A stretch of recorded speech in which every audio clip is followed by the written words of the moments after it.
미국과 이스라엘이 그리고 이란의 전쟁이 한 달 동안 계속되고 있습니다. 수많은 민간인들이 죽었고 전 세계는 석유 때문에 고통을 당하고 있습니다. 휴전 협상이 시작됐습니다. 하지만 이스라엘은 휴전을 원치 않아서 계속 이제 레바논을 공격하고 있고 또 이란을 무너뜨리기를 원하고 있습니다.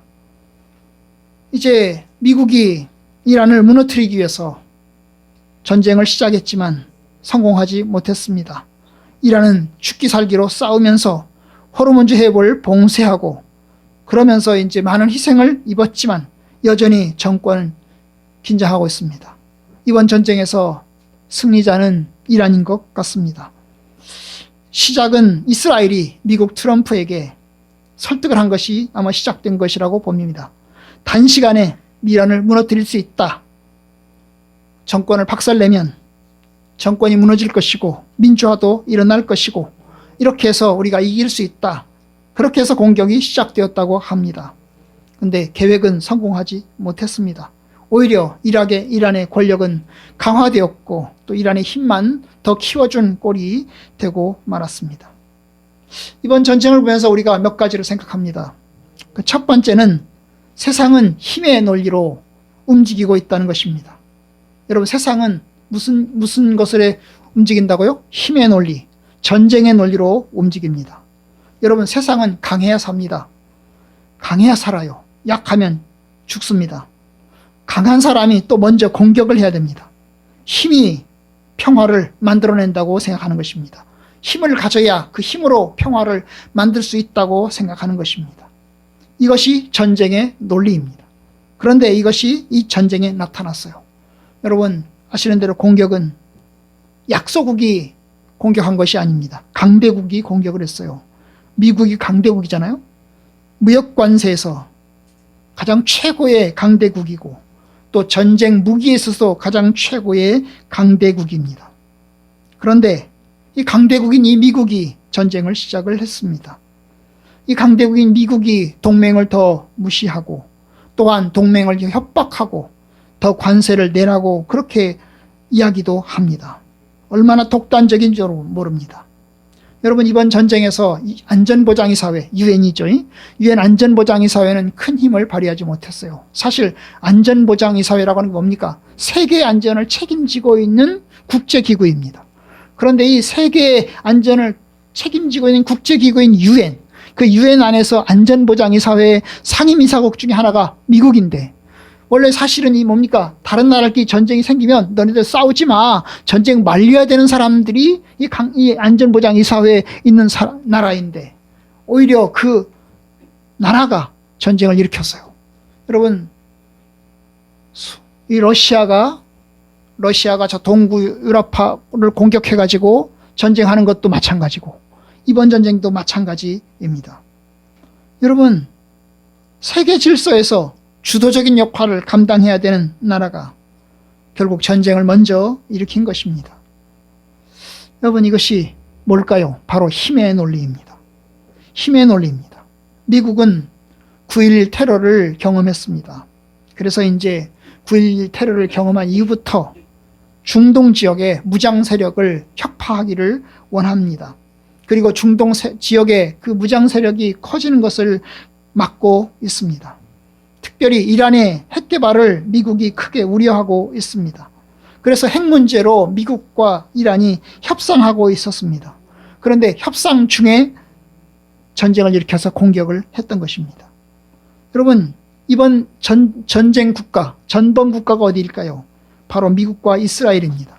그런데 그들은 강대국이기 때문에 전혀 그런 것조차 아랑곳하지 않습니다. 이게 세상의 논리입니다. 마치 21세기 파시스트처럼 움직이고 있는 것입니다. 이게 모든 나라의 모습입니다. 여러분, 세상에 강한 나라들이 약한 나라를 공격하고 괴롭히고 빼앗습니다. 여러분, 사실 강한 나라면 체면을 좀 중요하게 생각을 해야 됩니다. 다른 사람이 이목을 좀 생각해야 됩니다. 다른 사람이 나를 어떻게 보나, 다른 나라가 나를 어떻게 보나, 우리나라를 어떻게 보나 생각해야 됩니다.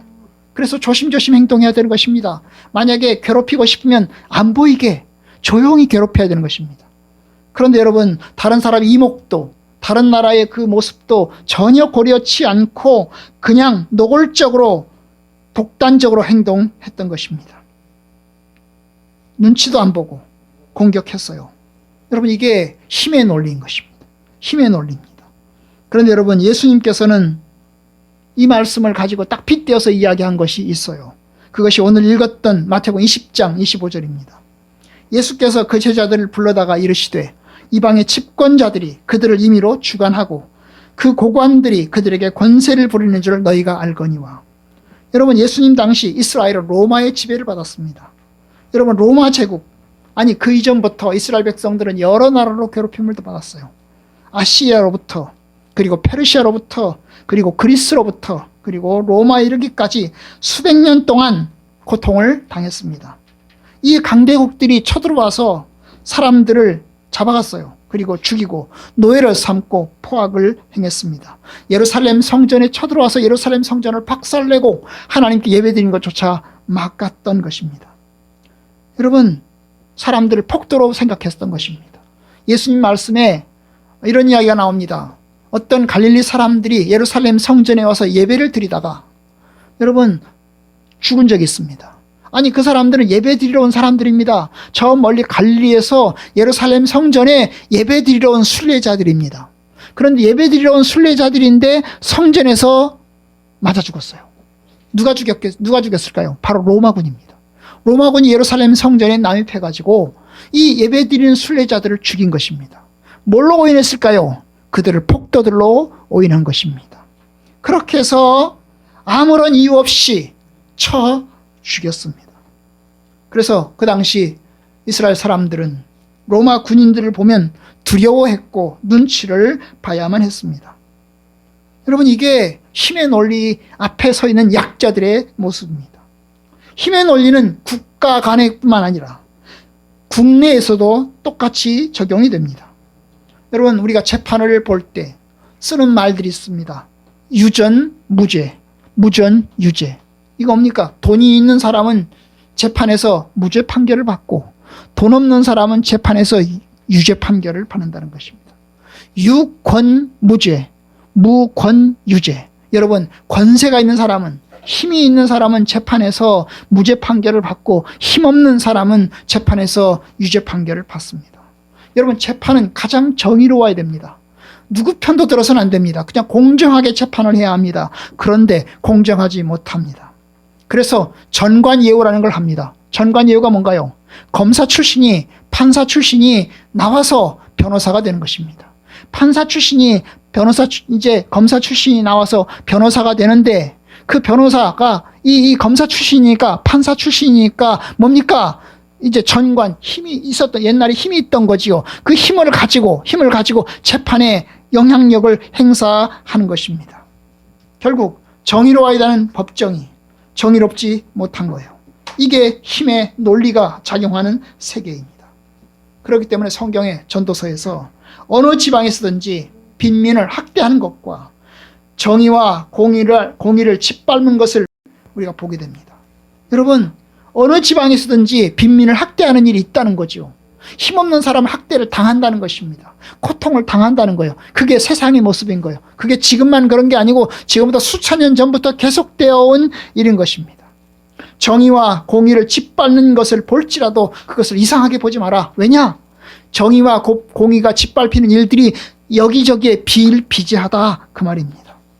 결국 여러분, 민주주의는 이 정의로운 세상을 위해서 목소리를 높여서 요구하고 민주화를 이름으로 해서 그것이 어느 정도 이루어졌어요. 하지만 완전하게 이루어지지 않았습니다. 여전히 힘의 논리가 이 세상 가운데 작용하고 있습니다. 그나마 우리나라는 그래도 힘의 논리가 많이 줄어들었습니다. 투표라고 하는 것을 통해서 바꿔치기도 합니다. 그런데 그렇게 해서 선진국이 어느 정도 됐습니다. 그런데 많은 나라는 여전히 독재 국가에 살고 있습니다. 절대 왕정, 독재, 결국 이것은 뭡니까? 권력을 찬탈하는 겁니다. 최근에 미얀마는 5년 전에 무력으로 군인이 쿠데타를 일으켜가지고 정권을 잡았습니다. 그런데 그 정권을 잡은 군인이 이번에 대통령이 됐다고 합니다. 마치 우리나라 60년대 그리고 80년대 권력을 가진 독재국가가 되는 거랑 똑같은 것입니다. 민주화가 되려면 아주 요원합니다. 힘의 논리, 전쟁의 논리가 여전히 세계 속에 있습니다. 북한은 말할 것도 없고 중동 지방의 대다수의 나라들이 다 독재국가들입니다. 이란도 마찬가지 독재국가이고 이라크도 독재국가이고 거기 모든 나라, 아프리카에도 대부분의 나라들이 다 독재국가들입니다. 그나마 유럽에 있는 나라들, 그나마 이제 우리나라, 그리고 이제 북아메리카 정도에만 민주주의 국가에 해당되고 대다수의 나라는 아직도 독재국가입니다. 러시아는 자본주의라고 합니다. 사회주의가 아니에요. 자본주의예요. 그런데 무슨 자본주의일까요? 독재 자본주의인 것입니다. 독재 국가의 자본주의인 것입니다. 결국 이제 이 힘의 논리, 전쟁의 논리가 여기저기에 스며들어 있는 거예요. 근데 여러분, 성경은 뭐라고 얘기합니까? 성경은 힘의 논리, 전쟁의 논리를 정당한 것으로 이야기합니까? 그렇지 않습니다. 마태복음 20장 25절에서 아까 말했죠. 세상의 논리는 힘의 논리가 작용하고 있다고. 이방의 집권자들이 권세로 약한 자를 누르고 그 고관들이 임의로 나라를 자기 멋대로 통치해가는 것들을 너희가 보지만 너희들은 절대로 그렇게 해서는 안 된다는 것입니다.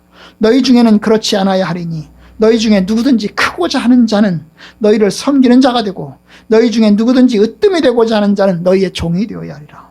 여러분, 높아지려고 하면 높아지려는 사람이 되어야 되는 게 아니고 으뜸이 되고자 하면 으뜸이 되어야 되는 것이 아니고 예수님께서 말씀하시기를 뭐라고 그랬어요? 섬기는 자가 되고 종이 되라고 그랬습니다. 여러분, 섬기는 자, 종이 되는 것이 으뜸이 되는 길이라는 것입니다. 섬기는 자, 종이 되는 것, 그것은 힘없는 사람이고 무능한 사람입니다. 세상에서는 노예들이나 머슴과 같고 무시당하는 사람들과 같습니다. 그런데 주님께서는 이런 사람들을 크고 으뜸이 된다고, 너희들도 그런 사람이 되어야 된다고 이야기합니다. 예수님은 그렇게 가르칠 뿐만 아니라 본인 자신이 그런 삶을 보여주셨습니다. 주님은 십자가에 매달려 죽었습니다. 십자가에 매달려 죽었습니다. 고난당해서 죽었습니다. 여러분, 기독교와 다른 종교의 차이가 뭘까요? 여러분, 기독교는 교주가 무능하고 무력하게 십자가에 죽었습니다. 무능하고 무력하게 죽은 그 교주를 떠받드는 것이 바로 기독교입니다. 예수님께서 십자가에 못 박혀 죽으셨어요. 여러분, 예수님을 따르는 우리에게는 우리가 믿고 존경하지만 여러분, 세상 사람들은 무시합니다. 야, 니네 교주 무능하다, 무력하다. 이것이 우리가 듣는 거예요. 우리가 어릴 때는 우리 아버지 어머니가 힘이 가장 센 줄 알았습니다. 우리 아버지가 절대인 줄 알았어요. 그래서 애들끼리 싸우다가 얘기합니다. 우리 아버지는 뭐뭐야. 우리 아버지 불러올 거야. 우리 엄마 불러올 거야. 그래요. 그런데 이제 나이가 들어서 점점 나이가 커가면서 우리 아버지 어머니가 힘이 센 사람이 아닌 것을 알게 됩니다. 연약하고 그리고 할 수 없는 것도 많다는 것을 알게 됩니다. 인간이라는 것을 알게 되는 것이지요. 여러분, 그게 사람인 거예요. 그게 사람인 것입니다. 무능하고 무력한 것이 사람인 거예요. 그러다가 이제 어떻게 됩니까? 부모님들이 점점 나이가 들면 할머니, 할아버지가 됩니다. 할머니, 할아버지가 되면 그때는 아무것도 못해요. 그때는 어떻게 해야 되죠? 자녀들이 다 돌봐줘야 돼요. 자녀들이 돌봐줘야 됩니다. 할머니, 할아버지들은 사기도 많이 당하고 보이스피싱에도 엄청나게 약해요. 그래서 나이 이제 젊은 친구들이 부모님에게 이제 권고하고 가르쳐 드려야 되는 것입니다. 이게 세상에서의 우리 인간이 흘러가는 길이죠. 여러분, 예수님은 약하게 십자가에 못 박혀 죽으셨습니다. 그런데 이 무능하고 약하게 죽은 그 예수님이 우리 예수님이십니다.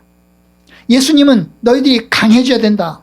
너희들이 강해서 다른 사람을 짓밟아야 된다. 그래서 다른 사람을 강제적으로 무력으로 눌러야 된다. 그렇게 말씀하신 것이 아닙니다. 오히려 나는 대속물로 나 자신을 주려고 너희들에게 왔다. 그러시면서 주님은 십자가에 매달려 죽으셨습니다. 여러분, 강하고 능력이 많은 것과 정반대로 사셨고 정반대로 가르치신 것입니다. 예수님은 또 말씀하십니다.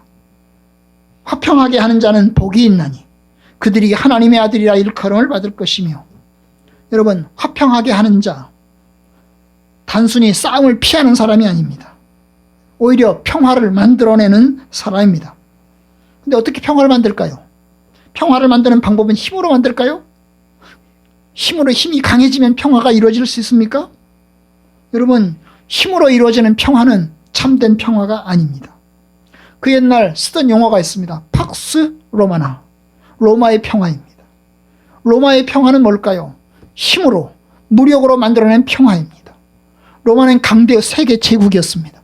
세계 제국이었기 때문에 모든 군사력을 가지고 조금이라도 시끄러운 나라가 있으면, 반란을 일으키는 나라가 있으면, 쿠데타를 일으키는 나라가 있으면, 조금이라도 데모하는 나라가 있으면 쳐들어가서 짓밟아 버렸습니다. 그래가지고 찍소리도 못하게 만들어 버렸습니다. 이게 팍스 로마나입니다. 군대로 짓밟고 진압하고 잡아 가두고 때리고 죽이는 것입니다. 그러면 사람들은 조용해집니다. 그러면 사람들은 침묵하고 아무 소리 안 하고 찍소리 안 하고 가만히 있습니다. 이게 인간의 평화입니다. 이건 참된 평화가 아닙니다. 평화인 듯 보이지만 그건 평화가 아닙니다. 여러분, 북한이 지금 조용하죠. 우리나라는 시끄럽습니다. 맨날 저 광화문 앞에 가가지고 떠듭니다. 막 대통령을 향해서 욕하고 그리고 막 시끄럽게 욕합니다. 북한은 보십시오. 조용합니다. 북한에서 내려온 탈북자들이 와가지고 이상하게 보이는 게 그거예요. 아니, 이 나라는 대통령을 욕하네요? 이 나라는 대통령을 욕하네요? 아니, 대통령을 욕하듯 잡아가지 않네요? 근데 여러분, 북한은 그런 소리만 나왔다고 하면 잡아갑니다. 여러분, 북한에서 잡혀간 사람들이 20만 명입니다. 정치범 수용소에 잡혀있는 사람이 20만 명이라고 합니다. 엄청나죠? 이 정치범들이 뭐예요? 조금이라도 안 좋은 소리를 말한 사람들입니다. 안 좋은 사람 말한 거예요. 그리고 그렇게 말만 하면 잡아가는 거예요. 말만 잡아가서 감옥에 가두는 것입니다. 여러분, 그것이 평화입니까? 그것은 평화가 아닙니다. 평화는 여러분, 무기를 내려놓고 지배를 내려놓고 사랑할 때 생겨납니다. 자발적으로 내려야 됩니다. 타의에 의해서 억지로 내려놔야 되는 게 아니고 자발적으로 내려놔야 됩니다. 이사야서 2장 4절, 무리가 그들의 칼을 쳐서 보습을 만들고 그들의 창을 쳐서 낫을 만들 것이며 이 나라와 저 나라가 다시는 칼을 들고 서로 치지 아니하며 다시는 전쟁을 연습하지 아니하리라. 무기를 더 이상 이제 스스로 만들지 않아야 되는 거예요. 더 이상 무기를 만들 필요가 없어져야 되는 것이 평화로운 세상인 거예요. 그런데 우리나라는 평화를 계속해서 만들기 위해서 무기를 만들어냅니다. 그렇게 해서 만들어낸 평화는 참된 평화는 아닌 것입니다. 어떻게 가능할까요? 어떻게 참된 평화가 가능할까요? 여러분, 여호와의 말씀이 울려 퍼지고 하나님의 주권이 받아들여질 때 참된 평화가 이루어집니다.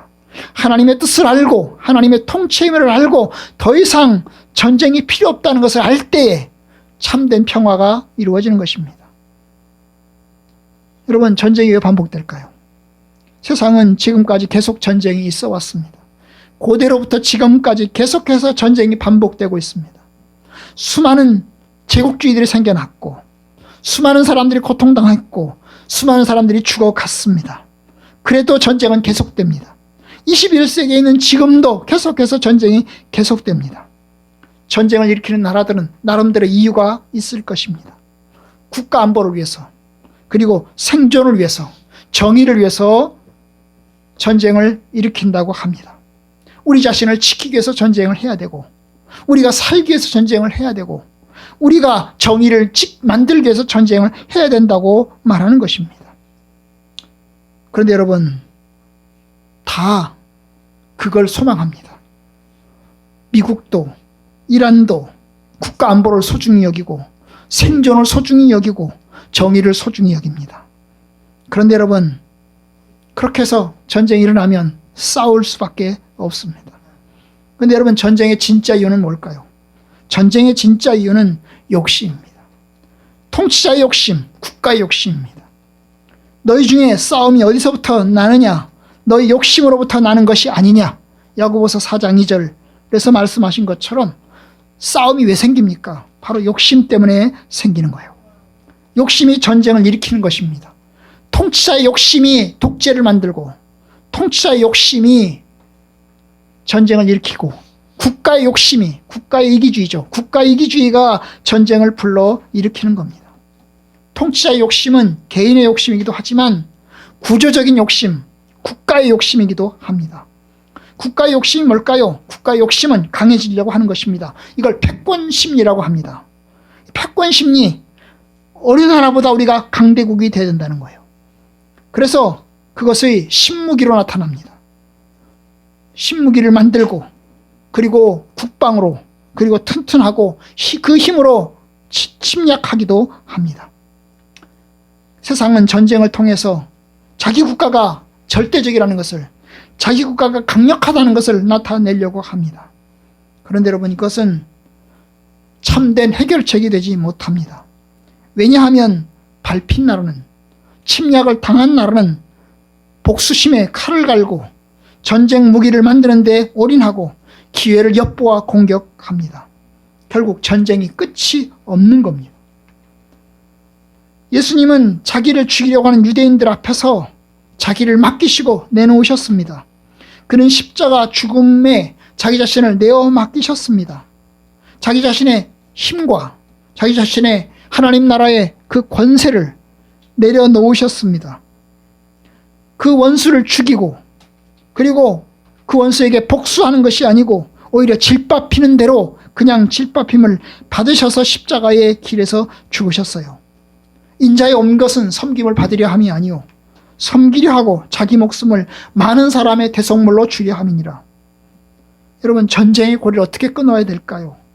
먼저 내려놓고 사랑해야 합니다. 다시 말씀드려요. 세상은 군사력으로 평화를 만드는 것이 아닙니다. 그것은 잠시 만든 평화일 뿐, 그것은 복수심을 키우는 것입니다. 이번 미국과 이란의 전쟁으로 여러분, 미국에 대한 이미지는 대단히 나빠지게 됐습니다. 이제 미국은 좋게 보는 나라가 이제 없게 생겼어요. 미국은 오히려 더 마이너스가 되게 생겼습니다. 여러분, 트럼프는 기독교인입니다. 트럼프는 기독교인이에요. 기독교인인 사람이 말하는 것을 보십시오. 얼마나 극악무도하게 말합니까? 그게 복음의 길입니까? 그게 말씀의 길입니까? 아닙니다. 그것은 오히려 사탄의 길에 더 가깝습니다. 성경이 무엇을 말합니까? 오늘 로마서 12장 18절에 보면 이렇게 말합니다. 할 수 있거든 너희로서는 모든 사람과 더불어 화목하라. 모든 사람과 더불어 화목하라. 여기서 말하는 모든 사람 안에는 나를 괴롭히는 사람도 포함되어 있어요. 나를 박해하고 나를 괴롭히고 내 것을 빼앗아가는 사람도 포함되어 있어요. 모든 사람, 나에게 좋게 해주는 사람만이 아니라 나를 나쁘게 대하는 사람까지 포함되어 있어요. 모든 사람과 더불어 화목하라. 그런데 어렵잖아요. 나를 괴롭히는 사람, 내 것을 빼앗아서 가는 사람, 나를 죽이는 사람과 어떻게 화목할 수 있어요? 어렵잖아요. 그래서 바울은 말하기를 할 수 있거든 이런 말을 쓰는 거예요. 어려운 걸 아는 거예요. 불가능하다는 걸 아는 거예요. 그렇기 때문에 할 수 있거든 이라고 이야기하는 것입니다. 여러분, 바로 그 나를 괴롭히는 사람, 나에게 박해를 가하는 사람과 더불어 화목하라. 화목하라. 어려워요. 불가능합니다. 어떻게 가능합니까? 어떻게 가능해요? 예수님께서 가능한 길을 가르쳐 줬어요. 나를 괴롭히는 사람, 내 것을 빼앗아가는 사람, 나를 죽이는 사람과 어떻게 화목할 수 있는가? 마태복음 5장 39절에서 42절 사이에서 예수님은 이렇게 이야기를 했어요. 오른뺨을 치거든 왼뺨을 돌려대고, 그렇죠? 오른뺨을 다른 사람이 내 뺨을 때렸어요. 그럼 왼뺨도 내밀라는 겁니다. 이것도 마저 때리라고. 속옷을 가지고자 하거든 겉옷까지 가지게 하고, 다른 사람이 내 속옷을 빼앗으려고 합니다. 그러면 겉옷까지 다 주라는 얘기죠. 억지로 오리를 가게 하거든 심리를 동행하고, 오리가 뭐예요? 2kg죠, 2kg. 2kg를 나를 끌고서 나 따라와. 그래서 가면 오히려 심리까지 가주라는 겁니다. 구하는 자에게 주라. 여러분, 이게 예수님의 말씀입니다. 그럼 이게 가능한가요? 어렵습니다. 이게 좋은 건가요? 좋지 못합니다. 오직 좋지 못하면 니체라는 사람이 있습니다. 프리딜 니체. 이 사람은 무신론자인데요. 이 사람은 이 예수님의 가르침을 일컬어서 노예 도덕이라고 얘기를 했어요. 노예 도덕이 뭘까요? 사람들을 하나님 말씀으로 노예를 삼아가지고 강한 자에게 괴롭힘을 당하는 그런 사람으로 만든다는 거죠. 아주 안 좋게 얘기를 했어요. 예수님의 가르침을 사람들을 머슴으로, 아주 노예로, 종으로 만드는, 그래서 사람들을 병신같이 만드는 것이라고 이야기를 한 것입니다. 그래서 이 니체는 예수님 말씀을 듣는 사람들은 다 뭘로 봤어요? 병신들이라고 봤어요. 병신들이라고. 왜냐? 강해져야 되는데. 강하라고 가르쳐야 되는데. 그래서 강해져서 스스로를 지키고, 강해져서 그 강함으로 힘을 얻어서 그 힘으로 자기를 지켜야 되는데, 오히려 자기를 내맡기고 자기를 약하게 하는 길로 가르친다고 비난을 한 것입니다. 그런데 여러분, 참된 승리는 복음의 길에 있어요. 예수님의 길에 있습니다. 바울은 이야기합니다. 내 원수가 줄이거든 먹이고 목마르거든 마시게 하라. 그리함으로 내가 숯불을 그 머리에 쌓아 놓으리라. 여러분, 너를 괴롭히는 사람, 너를 학대하는 사람이 목마르면 물 갖다 주고 배고프면 먹을 것 갖다 주라고 얘기를 했어요. 그러면 뭐 한다고요? 숯불을 머리 위에 쌓아 놓게 될 거라고, 그 사람 머리에 두게 될 거라고. 여러분, 숯불은 조심조심 해야 되잖아요. 이 숯불이 떨어지면 어떻게 되죠? 그 사람을 태워버립니다. 숯불을 올려놓은 것 같이 될 거다. 네가 그렇게 섬기고 도와주면 숯불을 올려놓은 것과 같이 될 것이다 라고 이야기를 했어요. 이게 뭘까요? 아마도 다른 사람의 그 양심을 일깨우고 부드럽게 하고 회개하도록 만들도록 하는 것을 의미할 것입니다. 여러분, 그것이 복음의 길입니다. 하나님은 우리를 어떻게 대하시나요? 우리는 하나님을 거역하고 죄 가운데 살았습니다. 하나님을 떠나서 하나님을 멀리하고 살았습니다. 그런데 하나님 우리를 심판하시지 않고 오히려 사랑으로 우리를 대하셨어요. 독생자이신 예수님을 이 땅에 보내서 십자가에 죽게 하셨습니다. 예수를 십자가에 매달음으로써 우리를 구원할 수 있는 길을 만들어 놓으신 것입니다. 유대인들과 빌라도와 군병들이 예수님을 십자가에 매달아 죽였죠. 그리고 십자가 상에서 예수를 비난했습니다. 그런데 예수님은 그 사람들을 향해서 뭐라고 기도를 했습니까? 저의 죄를 불쌍히 여겨 주옵소서. 그들은 자기들의 죄를 알지 못함이니이다. 그래서 예수님은 그들의 죄를 용서하기를 오히려 기도했습니다. 이것이 복음의 길입니다. 어떤 길로 가야 될까요? 복음의 길로 가야 됩니다. 복음의 길로 가지 않으면 길이 없습니다. 어떻게 가야 될까요? 무엇보다 전쟁이 얼른 끝나도록 해야 합니다. 전쟁은 잔인한 것입니다. 한 대를 때리면 나는 두 대를 때려야 되고, 두 대를 맞으면 나는 석 대를 때려야 합니다. 이 전쟁 엄청나게 잔인합니다. 전쟁은 원래 군사시설만, 군인들만 죽여야 합니다. 그런데 여러분 아시는 대로 전쟁이 일어나면 민간인들이 죽고 민간 시설들이 폭격을 당하고, 그래서 수많은 이재민들과 고통이 생겨납니다. 전쟁은 잔인한 것입니다. 그리고 죄악이고 그것은 불의입니다.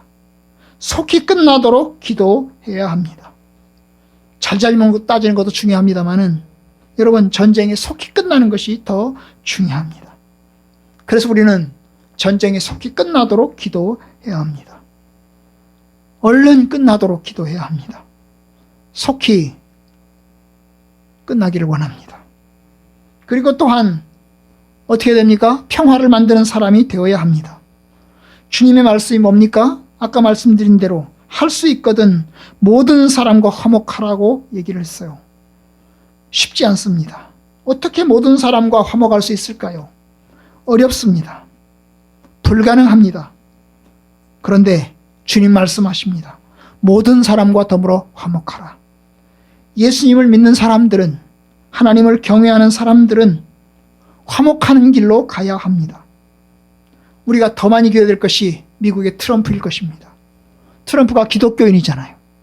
기독교인인데, 기독교의 나라라고 하는데, 그런데 전쟁을 더 벌립니다. 복음의 정신으로 돌아갈 수 있도록 기도해야 될 것입니다. 평화를 먼저 선택하도록 해야 할 것입니다. 선택해야 합니다. 싸움이냐 평화냐 중에서 평화를 선택해야만 합니다. 어떻게 해야 될까요? 어떻게 평화를 만들 수 있을까요? 여러분, 아브라함처럼 되어야 합니다. 아브라함은 복음의 길에 선 사람이었습니다. 아브라함은 가나안 땅에 들어가서 산 날부터 죽을 때까지 수십 년 동안, 거의 100년 동안 나그네로 살았습니다. 나그네로 살았기 때문에 아브라함은 그 땅의 주인이 아니었습니다. 주인이 아니었고 나그네였기 때문에 어땠어요? 그 땅에 살고 있는 사람들의 눈치를 봐야만 했습니다. 그들이 가라고 하면 가고, 그 사람들이 오라고 하면 오고, 그 사람들이 너네 여기 땅 이거 우리 땅이니까 너 우리 이 땅 주고 나가 그러면 아브라함은 쫓겨나야만 했습니다. 열심히 우물을 파도 그 우물이 내 거다고, 분명히 판 거 내가 팠거든요. 내가 팠어요. 그게 내 거잖아요. 내가 팠으니까 내 건데도 불구하고 사람들이 와서 얘기합니다. 그 우물 내 거야 라고 얘기하면 아브라함은 죽어 나와야만 했습니다. 이것이 아브라함이었어요. 아브라함은 스스로 먼저 전쟁을 벌린 적이 없습니다. 자기 조카 롯을 구출하기 위해서 소돔성을 공격한, 점령해서 사람들을 잡아간 사람들을 구출하기 위해서 뒤쫓아가서 구조해온 적은 있지만 먼저 전쟁을 벌인 적은 없습니다. 도망간 적은 있지만 다른 사람을 도망치도록 몰아붙인 적은 없습니다. 하다 그렇게 살아가는데도 하나님께서 은혜 베푸시고 도와주시니까 주변에 있는 강대국 나라인 이 아비멜렉 왕이 찾아와서 내가 너를 보니까 너에게 하나님이 함께하는 것 같다. 우리가 평화를 맺자. 평화를 맺자. 더 이상 너는 나를 공격하지 않고 나도 너희를 공격하지 않도록 하자. 그때 아브라함이 얘기를 했어요. 그러면 당신들이 나를 공격하지 않았냐? 땅 내놓으라고, 우물 내놓으라고 하지 않았냐? 라고 얘기를 했어요. 그래 얘기를 했어요. 그러면서 평화를 맺었습니다. 평화를 맺었어요. 여러분, 그렇게 하는 것이 복음의 길입니다. 우리는 물어야 합니다. 우리는 세상의 길을 따르는가, 복음의 길을 따르는가. 예수님께서 말씀하셨습니다. 화평하게 하는 자는 복이 있나니 그들이 하나님의 아들이라 일컬음을 받을 것이며. 여러분, 화평을 만들어내는 사람이 하나님의 아들입니다. 하나님의 아들이 되고 하나님의 참된 자녀가 되는 것입니다. 그러니 여러분, 우리가 하나님의 자녀로서 서기를 바랍니다. 우리가 약자가 돼서 다른 사람에게 고난을 당하고 또 다른 사람에게 억눌림을 당하더라도 우리가 하나님 앞에서 진리를 지키면, 하나님 앞에서 우리의 진실을 지키면 하나님께서 우리에게 선하게 인도하실 것이라고 믿습니다. 우리는 그 믿음을 가진 거지요. 우리가 하나님을 믿습니다. 살아계신 하나님, 우리가 우리의 진실을 아신 하나님, 우리의 모든 것을 아시는 하나님, 그 하나님 앞에 우리 자신을 붙들고 서는 것입니다. 부디 저와 여러분들이 하나님의 자녀가 되기를, 하나님의 자녀로 인정받기를 원합니다. 이 전쟁이 속히 끝나기를 위해서 기도하고, 우리가 할 수 있는 한 목소리도 높이고 댓글도 다십시오. 뉴스를 보시면서 댓글도 다세요. 전쟁이 빨리 끝나기를 바란다고 그런 댓글도 다시기를 바랍니다. 그러면 그 소리가 울려 퍼질 것입니다. 갈 것입니다. 이번 전쟁에서 계속 민간인을 죽이고 폭격하는 일은 악한 것이라고, 그건 더 이상 해서는 안 된다고 말해야 합니다. 그렇게 해서 이 전쟁이 속히 끝날 수 있도록 기도도 하고 말도 하시고, 그러면서 하나님의 자녀로 우리가 세워나갈 수 있는 저희들 되기를 주님의 이름으로 축복합니다. 하나님의 은혜가 저와 여러분들 가운데 함께하기를 바랍니다.